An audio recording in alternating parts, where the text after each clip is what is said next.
Walter O'Quinn had spent the day car shopping with his daughter, Deborah. He dropped her off to her South Side apartment, watched her walk inside, turn on the lights, and waved to him that everything was fine. Right now, police are asking for the public's help to find 2-year-old Legend Jones. Here's his picture right here.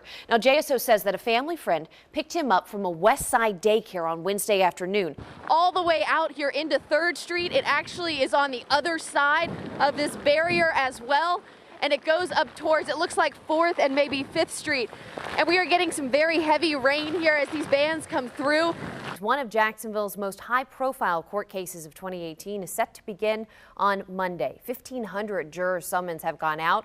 800 jurors called. Food truck operators starting to show up to check on this kitchen. It looks like the trucks which are parked over here, those trucks are fine, but this kitchen where they prepared the food, that's what appears to be damaged. What is the situation? Well, hold on. Hold on, we're hearing, hold on.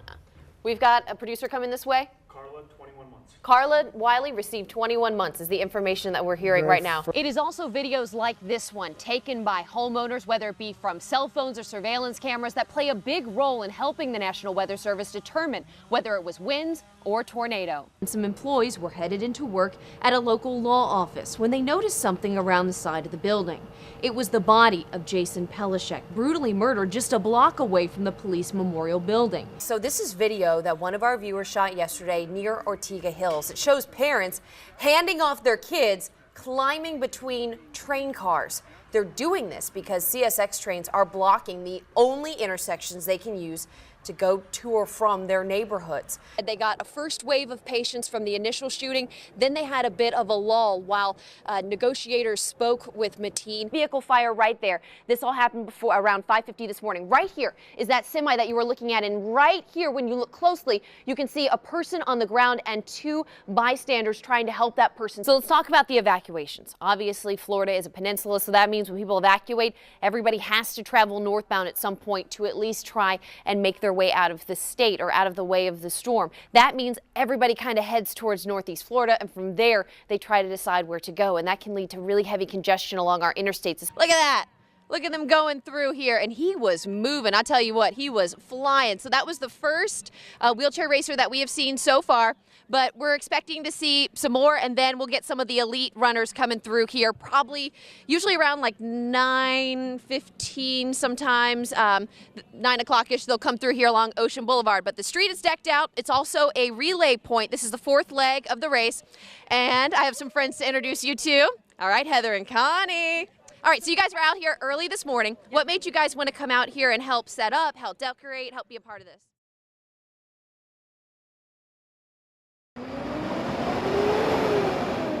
They come by like clockwork. Every Wednesday at 8 a.m., neighbors hear these familiar sounds. That's a lot of garbage. While most Whose trash should we go pick up? ignore it. Bruce's trash? Yeah. This little guy I think we got all everything. is their biggest fan. We got everything? Oh, I better get this one. And though 3-year-old Eli loves his toy trucks, Open it. this is his favorite time of the week. And it has quickly become garbage men James and Chris' favorite stop. You don't see very many kids knowing what they're wanting at that age.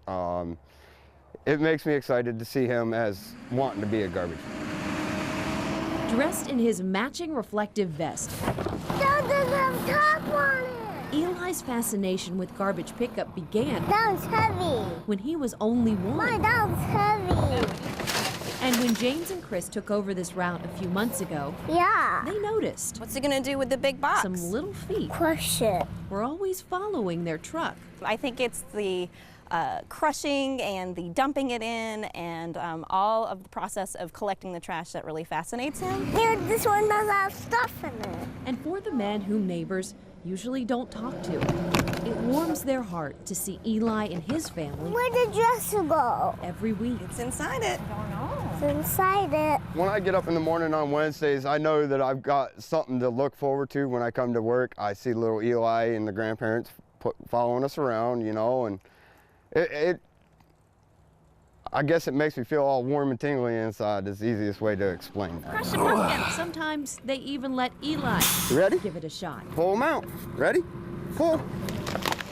And since he wants to be a garbage man someday, Oh, wow. This is for you. Oh, my goodness. Look at that. they help him look the part, Got you a hat. dropping off a couple of gifts. Got you a couple more hats. And in 2 years, when Eli goes off to kindergarten, Now it's got a little paint on it. the family has another little one that seems to be in training. We'll see if the fascination continues with his sister. Wow.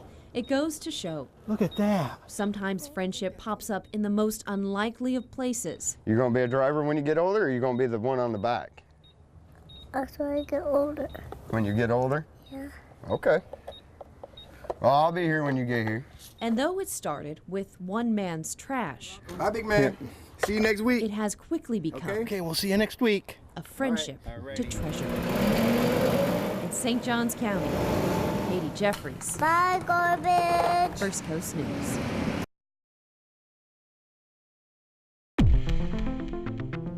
This story is unlike any other we have done so far in this series because it is not considered a homicide, but rather a missing persons case. 2 people to be exact. Mark Degner and Brian Hayes, 2 young boys that in 2005 walked away from Paxton Middle School and were never seen again. No traces, no suspects, and more than 12 years later, no idea where Mark Degner and Brian Hayes could be.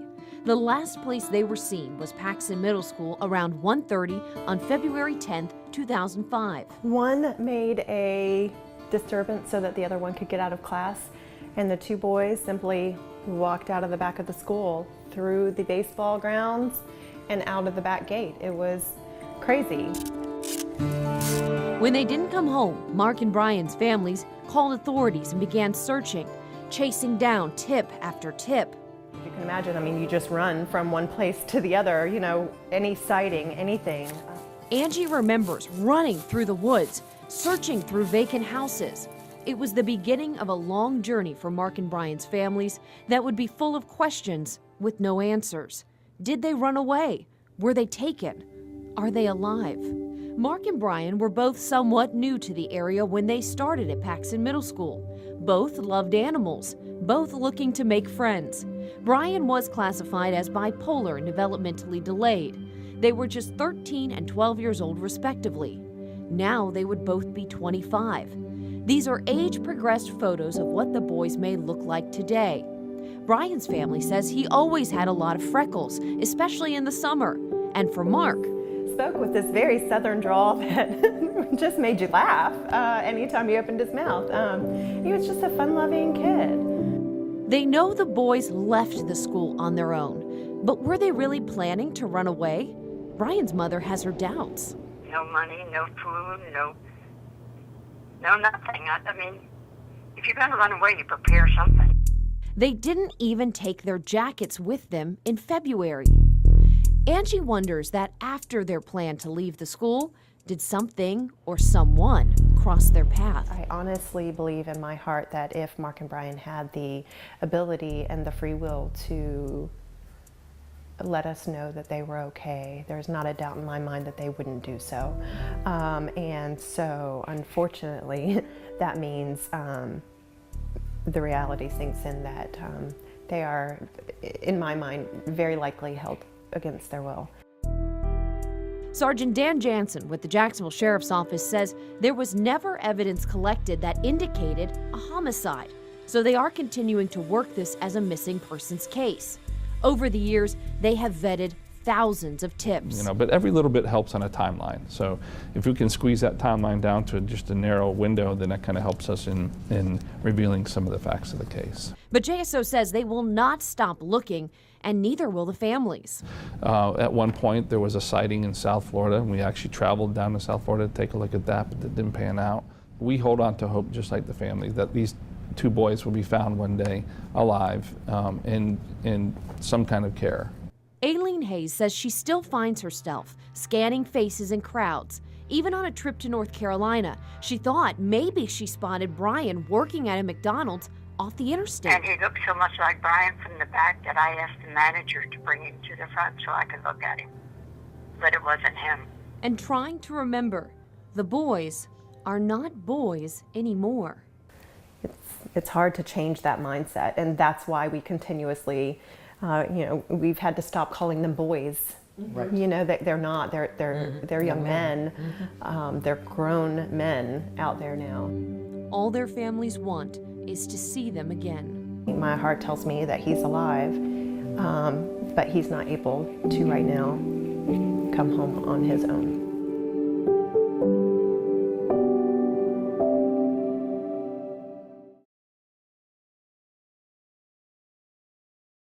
Behind the police tape, firemen battled deadly flames. Inside this home, family members say an 86-year-old grandmother lived alone, and these flames claimed her life. Looks like the individual was attempting to exit the residence and was either succumbed by smoke or fire. Family members gathering at the scene identify the woman as Marjorie Cobb, a mother of 8 girls and several grandchildren. Her daughter told us they were all raised inside this home. She would not let nothing stop her from helping anybody and everybody. She was just an all-around world mom. The Jacksonville Sheriff's Office and the State Fire Marshal's Office is investigating and haven't said yet how the fire started. But they are also looking into a 911 call that came from this area. When the dispatcher answered the call, the individual on the other line never responded. We're trying to determine if that was the actual person in the home. As Cobb's family waits for the answers to the questions of what happened, they are beginning to grieve the mother and grandmother they've lost. And she was a very Christian lady. She taught us very well about the Lord. So it makes it, for me, a little easier to accept. But as a human, that's just the way it is. That's just the way it is. In Jacksonville, KatieNJeffries, First Coast News, 1225.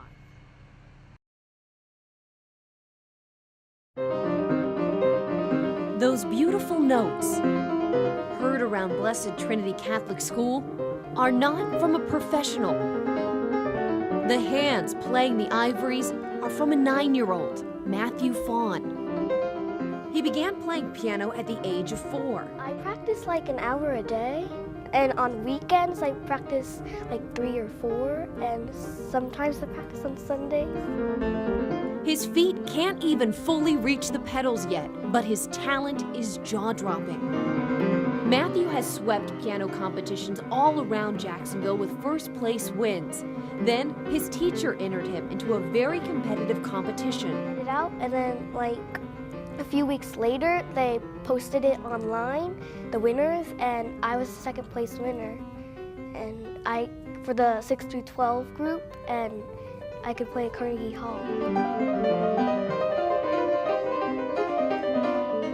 He will be playing on a stage other musicians work their whole lives to perform on. And despite his incredible gift, his principal says Matthew is very humble and a straight-A student. So, you know, easygoing 3rd grader that we have here, but then when he sits in front of the piano, everybody's just amazed at what he can do.